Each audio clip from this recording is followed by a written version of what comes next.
Welcome to బీజేటీవీ. ముందుగా headlines చూద్దాం. YCP కార్యాలయంలో సెమీ క్రిస్మస్ వేడుకలు. కేక్ కట్ చేసిన జగన్. మరికొన్ని రోజుల్లో క్రిస్మస్. మేనతతో కలిసి సెమీ క్రిస్మస్ వేడుకల్లో పాల్గొన్న జగన్. సందడిగా వైసీపీ ప్రధాన కార్యాలయం.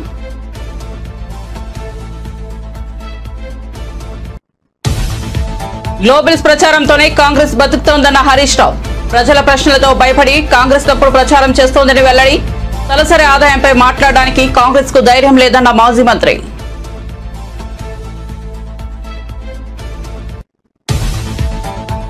మోదీ అధ్యక్షతన జరిగిన కేంద్ర కేబినెట్ సమావేశం. జమలికి ఆమోదముద్ర వేసిన కేబినెట్. ఈ పార్లమెంట్ సమావేశాల్లోనే బిల్లు ప్రవేశపెట్టే అవకాశం.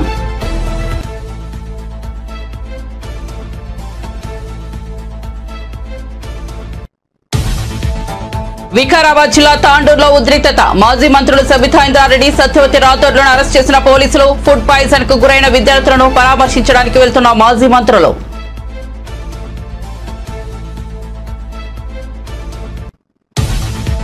మాజీ ఎమ్మెల్యే గ్రంథి శ్రీనివాస్ రాజీనామా. ఉదయం పార్టీకి రాజీనామా చేసిన అవంతి శ్రీనివాస్ కాసేపటికే రాజీనామా చేసినట్టు ప్రకటించిన గ్రంథి శ్రీనివాస్. రాజీనామా లేఖను జగన్ కు పంపించిన మాజీ ఎమ్మెల్యే.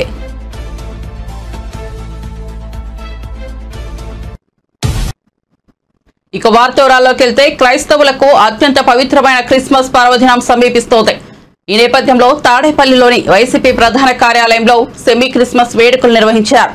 ఈ కార్యక్రమంలో జగన్, ఆయన మేనత్త వైఎస్ విమలమ్మ, ఇతర వైసీపీ నేతలు, క్రైస్తవ మత పెద్దలు పాల్గొన్నారు. ఈ సందర్భంగా జగన్ తన మేనత్తతో కలిసి కేక్ కట్ చేశారు. పలువురిని ఆయన శాలువాలు కప్పి సన్మానించారు. దీనికి సంబంధించిన వీడియోను వైసీపీ తన సోషల్ మీడియా ఖాతాలో పంచుకుంది. మాజీ మంత్రి హరీష్ రావు కాంగ్రెస్ ప్రభుత్వంపై తీవ్ర విమర్శలు చేశారు. తమ చాతకానితనాన్ని కప్పిపుచ్చుకోవడానికి గ్లోబల్స్ ప్రచారం చేస్తున్నారు. బీఆర్ఎస్ ప్రభుత్వం కల్పించిన ఆస్తులు, పెరిగిన తలసరి ఆదాయం గురించి కాంగ్రెస్ పార్టీ ఒక్క మాట కూడా మాట్లాడడం లేదన్నారు.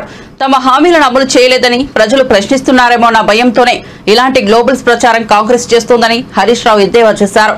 ప్రజలకు అందించిన అభివృద్ధి విషయాలను వారు అంగీకరించలేకపోతున్నారని, ప్రజలు నిజాన్ని తెలుసుకుంటారని ఆయన ధీమా వ్యక్తం చేశారు. బీఆర్ఎస్ పార్టీ మీద బురద జల్లేటువంటి ప్రయత్నం ఇవాళ కాంగ్రెస్ పార్టీ చేస్తూ వచ్చింది. ఒక నిజాన్ని అబద్ధంగా మార్చేందుకు కొందరు ప్రయత్నాలు చేస్తూ ఉంటారు. కానీ నిజం నిప్పు లాంటిది. నిజం నిలకడ మీద తెలుస్తుంది అంటారు. కొంత ఆలస్యంగానైనా నిజం బయటకు వస్తుంది. వాస్తవాలు ప్రజలకు అర్థమవుతాయి.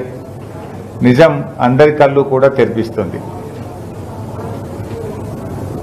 నిన్నగాక మొన్న రిజర్వ్ బ్యాంక్ ఆఫ్ ఇండియా ఇచ్చిన నివేదికలో 10 ఏళ్ల తెలంగాణ అభివృద్ధిపై కాంగ్రెస్ మంత్రులు, ముఖ్యమంత్రి రేవంత్ రెడ్డి గారు చేస్తున్న దుష్ప్రచారం అంతా కూడా శుద్ధ తప్పు అని తేలిపోయింది. తెలంగాణ దివాలా దివాలా అంటున్నటువంటి వారికి reserve bank of India report చెంపపెట్టు లాంటిది. ఇది ఆర్బీఐ ఇచ్చినటువంటి report. Reserve bank of India ఇది మేం చెప్పిందో, బీఆర్ఎస్ పార్టీ చెప్పిందో, మేము అధికారంలో ఉన్నప్పుడు చెప్పిందో కాదు. ఈ దేశం యొక్క ఆర్థిక వ్యవస్థను నడిపిస్తున్నటువంటి reserve bank of India report ఇది.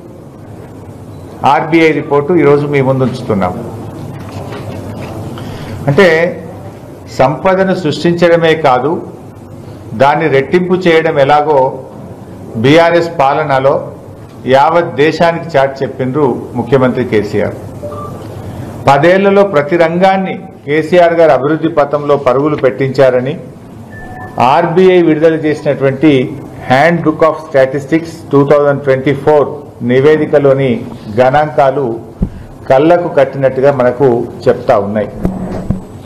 10 ఏళ్ల కేసీఆర్ పాలనలో జీఎస్డీపీ ఎలా పెరిగింది, తలసరి ఆదాయం ఎలా పెరిగింది, సాగు విస్తీర్ణం ఎంత పెరిగింది, వ్యవసాయ రంగం ఎంత అభివృద్ధి జరిగింది, అటవీ విస్తీర్ణం ఎంత పెరిగింది, క్యాపిటల్ ఎక్స్పెండిచర్ ఎంత పెరిగింది, ఉపాధి అవకాశాలు ఎలా గ్రామీణ ప్రాంతాల్లో, పట్టణ ప్రాంతాల్లో ఎంత మెరుగ్గా పెరిగాయి అనేటువంటిది ఇవాళ ఆర్బీఐ గణాంకాలు కుండబద్దలు కొట్టినట్టుగా స్పష్టంగా చెప్తున్నాయి. అంటే తెలంగాణ రికార్డు సృష్టించినటువంటి అభివృద్ధిని ఆర్బీఐ నివేదిక ఈ దేశానికి, ముఖ్యంగా మన రాష్ట్ర ప్రజలందరికీ కూడా తెలియజెప్పడం జరిగింది. కేసీఆర్ ఘనతకు తెలంగాణ 10 ఏళ్ల అభివృద్ధికి ఇంతకు మించిన సాక్ష్యం, ఇంతకు మించిన తార్కాణం ఇంకేముంటది అని నేను అంటా ఉన్నా. తెలంగాణ దివాలా రాష్ట్రం కాదు, దివ్యంగా వెలుగుతున్న రాష్ట్రం అని తేలింది. అధికారంలోకి రాగానే కాంగ్రెస్ పార్టీ ఏదో అప్పుల కుప్ప అని రాష్ట్రం యొక్క పరువును దిగజార్చే ప్రయత్నం చేసిండ్రు. పాము కాటేస్తోడు పాము కాటికే బలైంది అన్నట్టు తాము తీసుకున్న గోతిలో కాంగ్రెస్ పార్టీ తామే పడ్డది. ఇప్పుడు కుటుంబ యజమాని దివాలా అని మాట్లాడితే ఆ కుటుంబానికి సమాజంలో పరపతి ఉండదు. రాష్ట్ర పెద్దగా ఉన్న ముఖ్యమంత్రి అసెంబ్లీలోనే జమిలి ఎన్నికలకు కేంద్ర కేబినెట్ ఆమోదం తెలిపింది. ప్రధాని మోదీ అధ్యక్షతన జరిగిన సమావేశంలో జమిలికి ఆమోద ముద్ర వేసింది. ఈ పార్లమెంట్ సమావేశాల్లోనే దీనికి సంబంధించిన బిల్లును ప్రవేశపెట్టే అవకాశాలు ఉన్నాయి. దేశంలో వేరువేరుగా ఎన్నికలు జరుగుతుండడం దేశ ప్రగతికి ఆటంకంగా పరిగణిస్తోందని ఎన్డీఏ ప్రభుత్వం తొలి నుంచి వాదిస్తున్న సంగతి తెలిసిందే. జమిలి ఎన్నికలకు సంబంధించి మాజీ రాష్ట్రపతి రామ్నాథ్ కోవింద్ నేతృత్వంలో అత్యున్నత స్థాయి కమిటీని కేంద్ర ప్రభుత్వం ఏర్పాటు చేసింది. ఈ కమిటీ 18,626 పేజీల నివేదికను రాష్ట్రపతి ద్రౌపది ముర్ముకు అందజేసింది. తొలి దశలో లోక్సభ, అసెంబ్లీ ఎన్నికలను ఒకేసారి నిర్వహించాలని, ఆ తరువాత 100 రోజుల్లో రెండో దశలో స్థానిక సంస్థల ఎన్నికలను నిర్వహించాలని కోవింద్ కమిటీ సిఫారసు చేసింది. వికారాబాద్ జిల్లా తాండూరులో ఉద్రిక్తత నెలకొంది. మాజీ మంత్రులు సబితా ఇంద్రారెడ్డి, సత్యవతి రాథోడ్లను అరెస్ట్ చేశారు పోలీసులు. ఎస్టీ హాస్టల్లో ఫుడ్ పాయిజన్ కు గురైన విద్యార్థులను పరామర్శించడానికి వెళ్తున్న సబితా, సత్యవతి రాథోడ్లను పోలీసులు అడ్డుకున్నారు. అనంతరం పోలీసులు మాజీ మంత్రులను అదుపులోకి తీసుకున్నారు. మాజీ మంత్రులు సత్యవతి రాథోడ్, సబితా ఇంద్రారెడ్డిలను అరెస్ట్ చేసి హైదరాబాద్ కు తరలిస్తున్నారు. తాండూరు గిరిజన సంక్షేమ పాఠశాల ఫుడ్ పాయిజన్ ఘటన తెలిసిందే. అయితే విద్యార్థులను పరామర్శించేందుకు బీఆర్ఎస్ నాయకులు బయలుదేరి వెళ్లారు. బీఆర్ఎస్ నేతలు వస్తున్నారనే వార్తతో పోలీసులు అలర్ట్ అయ్యారు. తాండూరు వసతి గృహం వద్ద భారీగా పోలీసులు మోహరించారు. వసతి గృహం లోపలికి బీఆర్ఎస్ నాయకులను అనుమతించలేదు. దీంతో గేటు ముందు బీఆర్ఎస్ నాయకులు బైఠాయించి నిరసన తెలిపారు. మాజీ మంత్రులు మాట్లాడుతూ విద్యార్థులను వసతి గృహంలోనే ఉంచి చికిత్స అందించడంపై పలు అనుమానాలు వ్యక్తం చేశారు. ఒకరిద్దరు విద్యార్థులకు మాత్రమే అస్వస్థతకు గురయ్యారని అధికారులు చెప్పడంపై ఆగ్రహం వ్యక్తం చేశారు. చెన్నారెడ్డి గారి విగ్రహం దగ్గర రోడ్ పైన కూర్చొని మాట్లాడుతున్నాం. మీతో సంతోషం. ఎందుకంటే ఈరోజు సాయిపూర్లో హాస్టల్లో పిల్లలకు విషాహారం తిని వాళ్ళకు ఫుడ్ పాయిజనింగ్ అయిపోయి సిక్ అయిపోయిందని 2 days బ్యాక్ పేపర్లో చూసాం. సరే 2 days తర్వాత సెట్ అయ్యిందిలే అని అనుకున్నాను. కానీ ఈరోజు మార్నింగ్ పేపర్లో ఫోటో చూసాను. తల్లిదండ్రులకు కూడా నో ఎంట్రీ.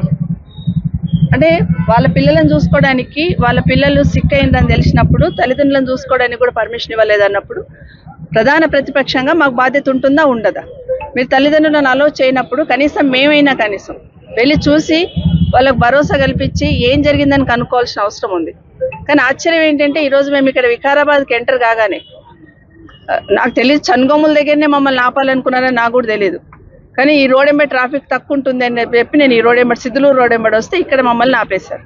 అసలు ఎందుకు ఆపారు అనేది ఎస్పీ గారిని, కలెక్టర్ గారిని అడుగుతా ఉన్నాను.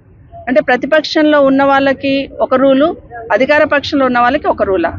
ఈరోజు మమ్మల్ని అలో చేయండి కలెక్టర్ గారు, మేము పోయి పిల్లలను చూసి వస్తామంటే ప్రోటోకాల్ వర్తించదు మేడం అంటున్నారు. ప్రోటోకాల్ అంటే నేను ఎమ్మెల్యేని, ఎక్స్ మినిస్టర్ని, తను ఎమ్మెల్సీ గారు, ఎక్స్ మినిస్టర్ గారు, అంటే ఏం ప్రోటోకాల్ కావాలి? ఒక గిరిజన బిడ్డగా తను వచ్చింది, గిరిజన హాస్టల్ తల్లిగా చూడడానికి వచ్చింది. అదేవిధంగా తను ఆ శాఖను నిర్వహించింది కాబట్టి అక్కడ ఉన్న పరిస్థితులు తెలుసు కాబట్టి చూడడానికి వచ్చినప్పుడు ఏం ప్రోటోకాల్ కావాలి కలెక్టర్ గారికి? అంటే ఎమ్మెల్యే గారి తమ్మునికి ఏం ప్రోటోకాల్ ఉంటుంది, మాకేం ప్రోటోకాల్ లేదు. నిన్నగాక మొన్న ఎమ్మెల్యే గారి తమ్ముడు పోయి చూసి వస్తాడు, ఆయన ప్రోటోకాల్ ఉంటుంది, కానీ మాకు ప్రోటోకాల్ ఉండదు. కొన్ని అలా ఉండాలన్నప్పుడు మరి మా వాళ్ళు కూడా అక్కడ లోకల్లో తాండూరులో ఉన్న వాళ్ళు, తాండూరులో పుట్టిన వాళ్ళే రావాలంటే నేను తాండూరులో పుట్టిందండి. ప్రోటోకాల్ ప్రకారం రాజకీయంగా ప్రోటోకాల్ వర్తించదేమో నాకు, కానీ మరి నేను తాండూరులో పుట్టిందాన్ని. మరి అట్లా అక్కడ పుట్టిన వాళ్ళకే ఇస్తామంటే అక్కడ పుట్టిన వాళ్ళకి అట్లా నన్ను వస్తాం. మరి ఎమ్మెల్యే గారి తమ్ముడు అయితే విజిట్ చేయొచ్చు అంట, మేము విజిట్ చేయొద్దట. అధికార పార్టీకి సంబంధించిన కార్పొరేషన్ చైర్మన్లు విజిట్ చేయొచ్చట, మేము విజిట్ చేయొద్దంట. ఇదేక న్యాయం? ఎందుకు ఉలిక్కి పడుతుంది ప్రభుత్వం? మేము పోయి చూస్తే మీ బండారం బయటపడుతుందనా? హాస్టల్లో ఉన్న పరిస్థితులు బయటపడతాయనా? గత సంవత్సరం నుండి రాష్ట్రంలో ఎంతో మంది హాస్టల్ పిల్లలందరూ కూడా సిక్ అయిపోయి హాస్పిటల్ చుట్టూ, నిన్న కాక మొన్న జగిత్యాలలో చూసాం, అక్కడ హాస్టల్లో ఫుడ్ పాయిజనింగ్ అయి పిల్లలు హాస్టల్లో బారిన పడ్డారు. దాదాపుగా 48 మంది పిల్లలు ఈరోజు ఫుడ్ పాయిజనింగ్ అయి ఈ గురుకుల హాస్టల్స్లలో చనిపోయినంటే సిగ్గుతో తలంచుకోవాలి ప్రభుత్వం. రివ్యూ చేసుకోవాలా, సెట్ చేయాలా, ఏం జరుగుతుంది అనేది. అది గాలికి వదిలేసి మేము వెళ్తాం చూస్తామంటే మమ్మల్ని కట్టడి చేయడం అనేది వాళ్ళ దివాళు కోరుతనానికి నిదర్శనం ఇది ప్రభుత్వం. అధికారాన్ని కోల్పోయిన వైసీపీకి భారీ షాకులు తగులుతున్నాయి. ఆ పార్టీకి మాజీ మంత్రి అవంతి శ్రీనివాస్ రాజీనామా చేసిన సంగతి తెలిసిందే. అవంతి రాజీనామా చేసిన కాసేపటికే మరో కీలక నేత పార్టీని వీడారు. భీమవరం మాజీ ఎమ్మెల్యే గ్రంథి శ్రీనివాస్ వైసీపీ ప్రాథమిక సభ్యత్వంతో పాటు పార్టీ పదవులకు రాజీనామా చేశారు. రాజీనామా లేఖను పార్టీ అధినేత జగన్ కు పంపించారు. కీలక నేతలు వరుసగా పార్టీని వీడుతుండటంతో వైసీపీని శ్రేణులు ఆందోళనకు గురవుతున్నాయి. జనసేన అధినేత పవన్ కళ్యాణ్ ఓడించిన ఘనత గ్రంథి శ్రీనివాస్ కు ఉంది. 2019 ఎన్నికల్లో భీమవరం నుంచి పోటీ చేసిన పవన్ పై ఆయన విజయం సాధించారు. తద్వారా పార్టీలో జైంట్ కిల్లర్ గా గుర్తింపు పొందారు. గత ఎన్నికల్లో జనసేన అభ్యర్థి పులపర్తి రామాంజనేయుల చేతిలో ఓటమి పాలయ్యారు. ఆ తర్వాత నుంచి పార్టీ కార్యక్రమాలకు దూరంగా ఉంటూ అంటి ముట్టినట్టు వ్యవహరిస్తున్నారు. గ్రంథి శ్రీనివాస్ ఏ పార్టీలో చేరుతారనే విషయంపై ఇంకా క్లారిటీ రాలేదు. మన మిథున్ రెడ్డి గారు వీళ్ళందరూ కూడా ఏ రకంగా నన్ను ప్రోత్సహించారు, ఏ రకంగా ఇచ్చేశారనేది మీడియా మిత్రులకి, జిల్లా ప్రజలకి, రాష్ట్ర ప్రజలందరికీ కూడా తెలుసు. భీమవరం నియోజకవర్గ ప్రజలందరికీ కూడా బాగా తెలుసు. ఇవన్నీ కూడా పెద్దగా మనల్ని బాధించేది కాదు. ఎందుకంటే ఎప్పుడు కూడా దేవుణ్ణి నమ్ముకున్నాం, టైంని నమ్ముకున్నాం. సరే ఏది వచ్చినా రాకపోయినా మన అదృష్టం లేదనుకుని సరిపెట్టుకుంటే ప్రజాదరణ కలిగిన నాయకుడు పవన్ కళ్యాణ్ గారు భీమవరంలో సడన్ గా, అది కూడా ముందు నుంచి కాకుండా సడన్ గా ఆయన 23వ తారీఖు అనుకుంటే ఎన్నికలకు ముందు 11వ తారీఖు ఏప్రిల్ 11 అయితే మార్చి 23వ తారీఖు అనుకుంటా ఆయన ప్రకటించడం జరిగింది.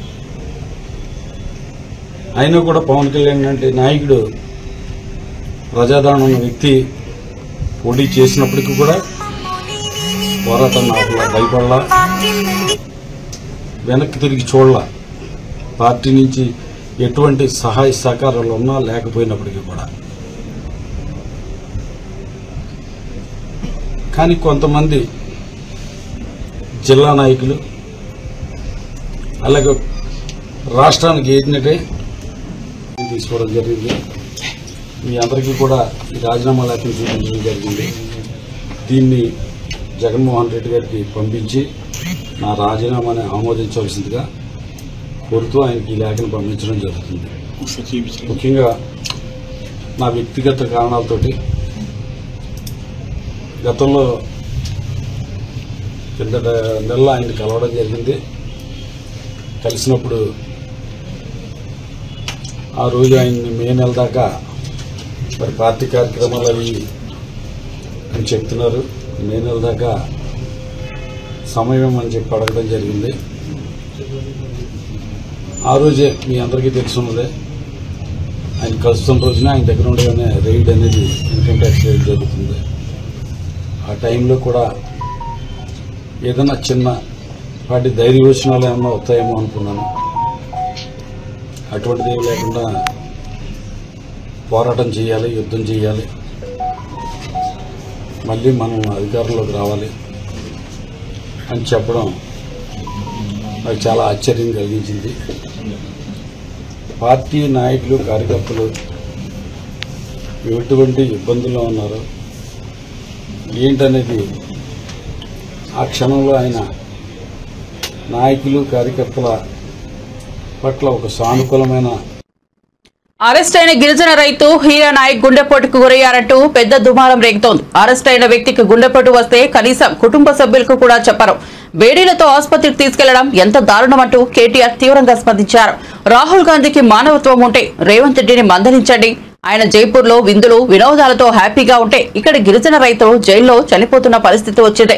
వెంటనే కేసులు వాపసు తీసుకుని బాధితులను విడుదల చేయాలని రాహుల్ గాంధీ రేవంత్ కి ఆదేశాలు ఇవ్వాలని కేటీఆర్ ఘాటుగా వ్యాఖ్యానించారు.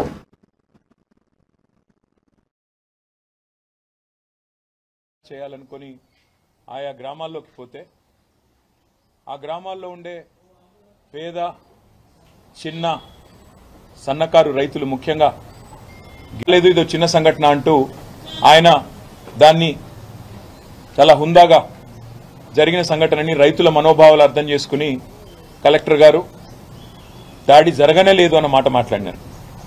కానీ ప్రభుత్వం మాత్రం, రేవంత్ రెడ్డి గారు మాత్రం ఇదేదో ఆయన పర్సనల్ ప్రెస్టేజ్కి సంబంధించిన అంశం అన్నట్టు, ఆయన కిరీటం ఏదో కింద పడిపోయినట్టు, ఆయన ఏదో రారాజు, నేను చక్రవర్తిని, శాశ్వతంగా తెలంగాణకు నేనే ఈ సామ్రాజ్యానికి అధిపతిని అన్నట్టుగా చాలా ప్రెస్టేజ్గా ఫీల్ అయిపోయి అదే రోజు దాదాపు 16-17 మంది రైతుల్ని తెల్లారి మా నాయకుడు కొడంగల్ మాజీ శాసనసభ్యుడు, మాజీ శాసన మండలి సభ్యుడు, సౌమ్యుడు సోదరుడు పట్నం నరేందర్ రెడ్డి గారిని ఉదయం పూట వాకింగ్కి పోతుంటే కేబీఆర్ పార్క్ దగ్గర మఫ్టీలో వచ్చిన పోలీసులు అరెస్ట్ చేయడం జరిగింది.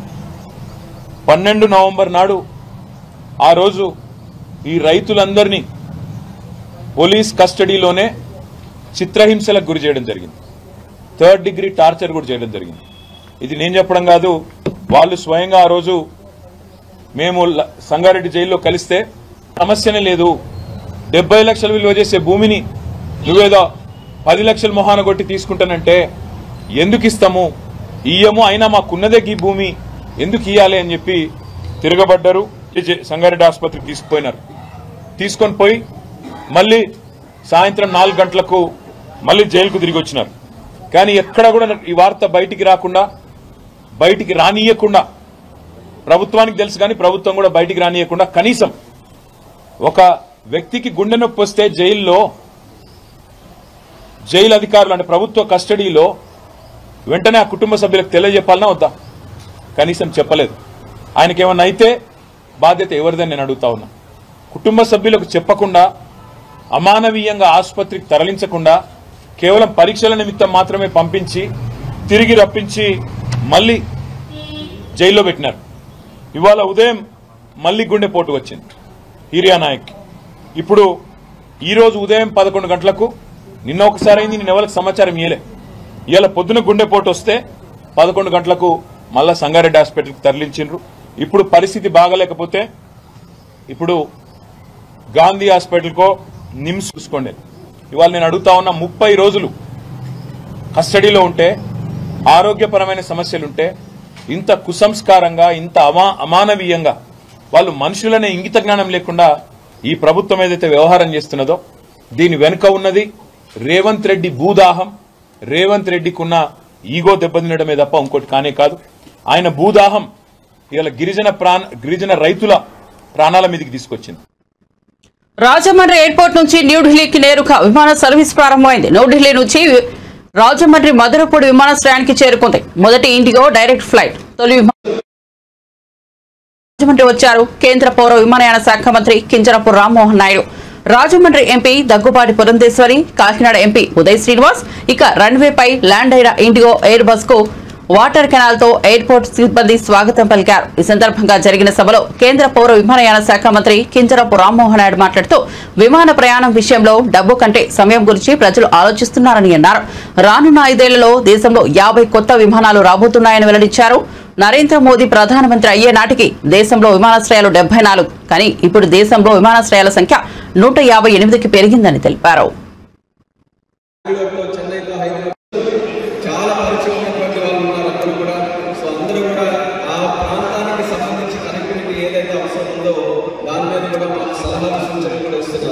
నేను ఎప్పుడైతే మినిస్టర్ గారు పురంధేశ్వరి గారు కూడా చెప్పారు, ఆవిడ నాకు వచ్చి మాట్లాడినటువంటి మొట్టమొదటి మాట కూడా మాకు ఢిల్లీకి కనెక్టివిటీ కావాలి, దాని మీద నువ్వు ప్రయత్నం చేయాలి మొట్టమొదటి నుంచి అడిగారు. సో ఆ ప్రయత్నం కేవలం ఢిల్లీ వరకే కాదు, మొన్ననే మీరు చూశారు ముంబైకి కూడా ఒక ఎయిర్ బస్తో డిసెంబర్ 1వ తేదీన కనెక్ట్ చేశాము. అంటే రాజమహేంద్రవరం ఇప్పుడు మనకి దేశ రాజధాని ఢిల్లీతో కనెక్ట్ అయింది, ఆర్థిక రాజధాని ముంబైతో కనెక్ట్ అయింది, ఆల్రెడీ బెంగళూరుతో, చెన్నైతో, హైదరాబాద్తో కనెక్ట్ అయి ఉన్నాయి. అంటే దేశంలో ఉన్నటువంటి ప్రధాన నగరాలతో ఇప్పుడు రాజమండ్రి కనెక్ట్ అయి ఉంది. ఈ రోజు చూస్తున్నారు ఉభయ గోదావరి జిల్లాల నుంచి కూడా, ఉమ్మడి ఉభయ గోదావరి జిల్లాల నుంచి నాయకులందరూ కూడా వచ్చారనంటే వాళ్ళందరికీ కూడా ఇది చాలా ముఖ్యమైనటువంటి ఎయిర్పోర్ట్. ఇది కేవలం రాజమండ్రి సిటీకి సంబంధించినటువంటిదే కాదు, చుట్టుపక్కల ఉన్నటువంటి ప్రాంతాలకి ఎంతో మంది వినియోగించినటువంటి ఎయిర్పోర్ట్. ఈరోజు ఢిల్లీకి కనెక్ట్ చేస్తామనంటే అమెరికా వెళ్ళాలనేటువంటి వాళ్ళు ఇక్కడ 30 నిమిషాలు కానీ గంట దూరం ఏ మానవ గ్రామంలో ఉన్నటువంటి వారు ఇంకా విశాఖపట్నం, విజయవాడ వెళ్ళడం లేదు. మన బాధ్యతకు ఏర్పడి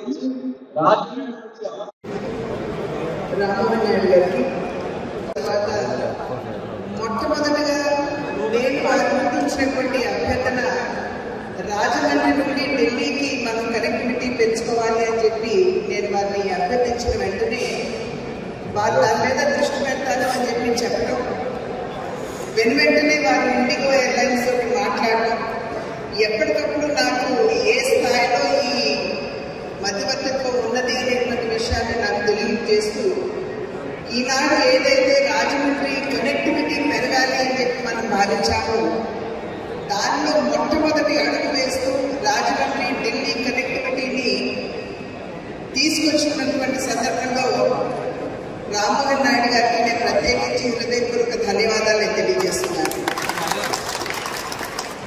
మనకి త్వరలో పుష్కరాలు రాబోతున్నాయి. అటువంటి సందర్భంలో యావత్ భారతదేశంతో రాజమండ్రి యొక్క కనెక్టివిటీని పెంచుకోవాల్సినటువంటి ఆవశ్యకత అవసరం కూడా ఉన్నది అని చెప్పి వారికి తెలియజేయడం కూడా జరిగింది.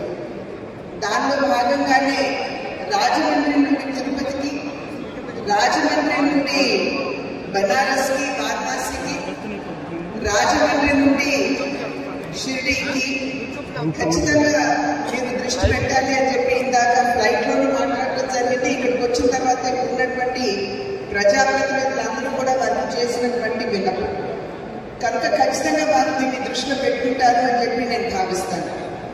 ఇది కేవలం మనం ఒక ఫ్లైట్ వేసుకున్నాం, మనకు ఇతర ఇలాంటి మినిస్టర్ ఇంత హార్డ్ వర్కింగ్ మినిస్టర్ ఎక్కడ లేరని చెప్పి క్యాంటీన్లోని చిన్న గ్యాదరింగ్స్లో ఎంపీస్ ఉన్నప్పుడు ప్రతి ఒక్క పార్టీ ఎంపీ కూడా మన మినిస్టర్ రామ్మోహన్ గారిని పొగట్టుగా చూసి పొగట్టుగా విన్నాను.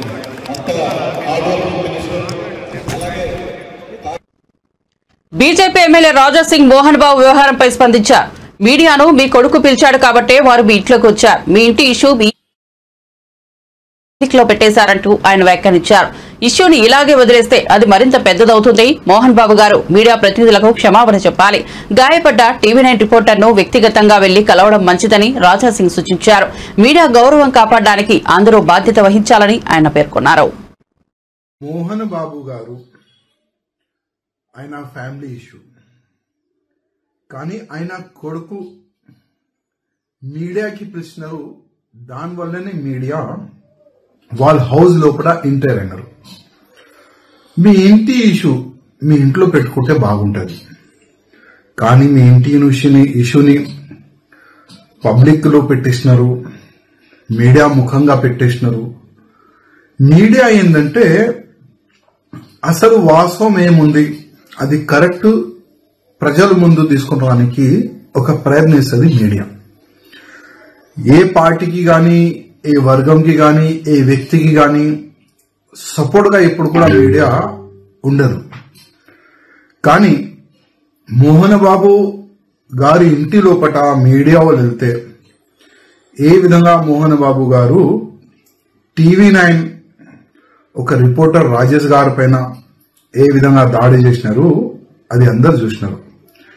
నేను మోహన్ గారికి ఒక వ్యక్తిగతంగా ఒక సజెషన్ ఇవ్వాలనుకుంటున్నాను. ఎందుకంటే ఇష్యూని ఇట్లనే చేస్తే చాలా పెద్ద అవుతుంది.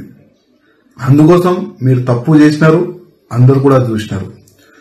ఏ సమయం ఆ విధంగా, ఆ మూమెంట్ ఏ విధంగా ఉండేది, ఆ సమయం ఏ విధంగా ఉండేది దానిపైన నేను పోను, కానీ అది తప్పు జరిగింది.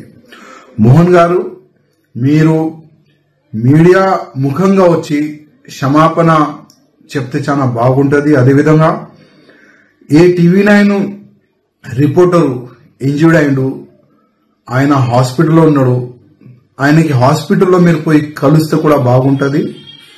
ఎందుకంటే మీడియానే జీరోకి హీరో చేస్తుంది, మళ్ళా ఇదే మీడియా హీరోకి జీరో కూడా చేస్తుంది. ఆ మాట కొద్దిగా మీరు యాద పెట్టుకోండి.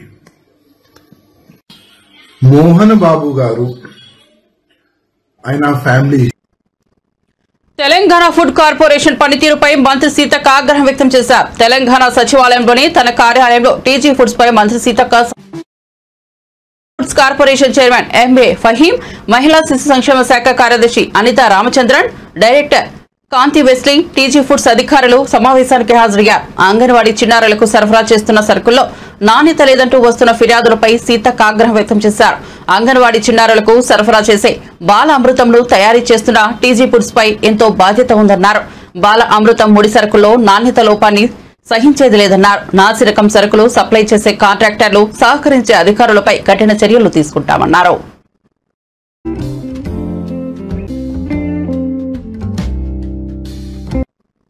తెలంగాణ ఏర్పాటుపై బీఆర్ఎస్ వర్కింగ్ ప్రెసిడెంట్ కేటీఆర్ కు ఏం తెలుసని కాంగ్రెస్ ఎంపీ బలరాం నాయక్ మండిపడ్డారు.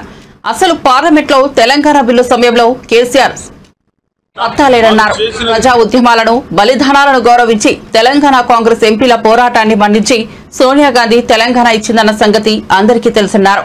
సీఎం రేవంత్ రెడ్డి పాలనపై రాహుల్ గాంధీకి కేటీఆర్ లేఖ రాయడం హాస్యాస్పదమని, కాంగ్రెస్ ప్రభుత్వ పాలనలో సమస్యలుంటే రాహుల్ గాంధీ మమ్మల్ని అడుగుతాడని మేం ఆయనకు సమాధానం చెబుతామన్నారు. కేటీఆర్ కు ఎందుకని విమర్శించారు. కేటీఆర్ కు ముఖ్యమంత్రి రేవంత్ రెడ్డి దాకా ఎందుకని, దమ్ముంటే నా ముందుకు వచ్చి మాట్లాడు, నేను చెబుతానని సమాధానమిచ్చారని మండిపడ్డారు. ఆయన ఫామ్ హౌస్ నుంచి ముందుకు వచ్చి చెప్పుకొని చెప్పు. కేటీఆర్కి ఏం తెలుసు అండి తెలంగాణ నా ముందు మాట్లాడమనండి. మా సీఎం గారు కాదు, మా ముందు వచ్చి మాట్లాడమనండి కేటీఆర్ గారికి. వారికి ఏం తెలుసు? మేము ఇస్తున్నాం ఇవాళ బోనస్, ఇవాళ రైతులకు కలకలలాడుతున్నారు. ఇవాళ మెస్ ఛార్జెస్, పిల్లలందరూ కూడా హాస్టల్లో ఉన్న పిల్లలందరూ కూడా హ్యాపీగా ఉన్నారు. ఇవాళ మేము బోనస్ ఇస్తే ఇవాళ కింటాకు దాదాపుగా 5 ఎకరాలు అయితే 55,000 60,000 వాళ్ళకి డబ్బులు పడుతున్నాయి వాళ్ళ అకౌంట్లో ఇమ్మీడియట్లీగా. మేము కింటాకు 500 రూపాయలు బోనస్గా ఇస్తున్నాం. కాబట్టి రైతులందరూ హ్యాపీగా ఉన్నారు. మళ్ళీ 10 కిలోలు అంతకుముందు వాళ్ళు కటింగ్ పెట్టేవాళ్ళు, ఆ 10 కిలోలు కూడా మేము ఇవాళ కటింగ్ పెట్టడం లేదు. ఇవాళ రైతులు హ్యాపీగా ఉన్నారు, విద్యార్థులు హ్యాపీగా ఉన్నారు, ఎస్టీ ఎస్సీలు అందరూ కూడా హ్యాపీగా ఉన్నారు. ఇవాళ మా సీఎంను మీరేమో అనుకుంటున్నారు, కాంగ్రెస్ ప్రభుత్వం 15 సంవత్సరాలు పరిపాలిస్తాం. కాంగ్రెస్ ప్రభుత్వం 15 సంవత్సరాలు మేము తప్పకుండా పరిపాలిస్తాం. ఇవాళ చెప్తున్నా కేటీఆర్ కు మా సీఎం గారు రేవంత్ రెడ్డి ఎక్కర్లేదు, నేను ఒక్కరి చాలా నాతో మాట్లాడుకో.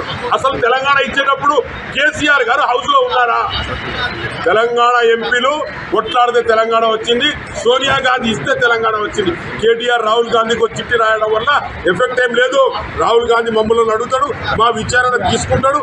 ఆ విచారణలో ఆయనకేం చెప్పాలో మేము అది చెప్తాం. వాళ్ళు చేసే మూర్ఖత్వం, ఎంత అప్పులు చేసిండు ఈ రాజ్యానికి, దేశానికి, తెలంగాణ దేశానికి బిచ్చగతిలా పట్టిస్తే దాన్ని తీసుకొస్తున్నాం మేము. ఇలా వారి కేటీఆర్ కు ఖబర్దార్ కేటీఆర్, నువ్వు ఇంకోసారి మా విషయం నీకు ఎప్పుడైనా మేము అడిగినామా? వాళ్ళు చేసినది ఆయన ఫామ్ హౌస్ నుంచి ముందుకు వచ్చి చెప్పుకొని చెప్పు. కేటీఆర్కి ఏం తెలుసు అండి తెలంగాణ నా ముందు మాట్లాడమనండి. మా సీఎం గారు కాదు, మా ముందు వచ్చి మాట్లాడమనండి. బులెటిన్ ముగించే ముందు హెడ్లైన్స్ మరోసారి చూద్దాం. వైసీపీ కార్యాలయంలో సెమీ క్రిస్మస్ వేడుకలు, కేక్ కట్ చేసిన జగన్. మరికొన్ని రోజుల్లో క్రిస్మస్, మేనత్తతో కలిసి సెమీ క్రిస్మస్ వేడుకల్లో పాల్గొన్న జగన్. సందడిగా వైసీపీ ప్రధాన కార్యాలయం.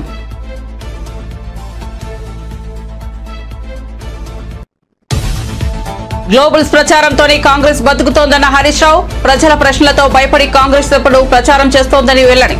తలసరి ఆదాయంపై మాట్లాడడానికి కాంగ్రెస్ కు ధైర్యం లేదన్న మాజీ మంత్రి.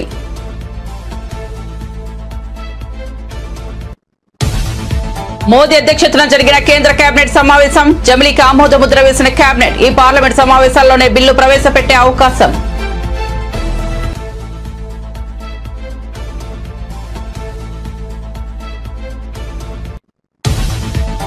వికారాబాద్ జిల్లా తాండూరులో ఉద్రిక్తత. మాజీ మంత్రులు సవితా ఇంద్రారెడ్డి, సత్యవతి రాథోడ్లను అరెస్ట్ చేసిన పోలీసులు. ఫుడ్ పాయిజన్ కు గురైన విద్యార్థులను పరామర్శించడానికి వెళ్తున్న మాజీ మంత్రులు.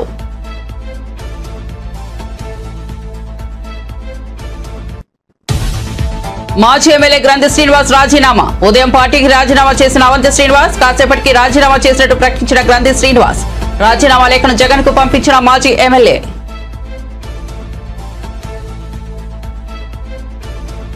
మరిన్ని అప్డేట్స్ కోసం చూస్తూనే ఉండండి బీజేటీవీ.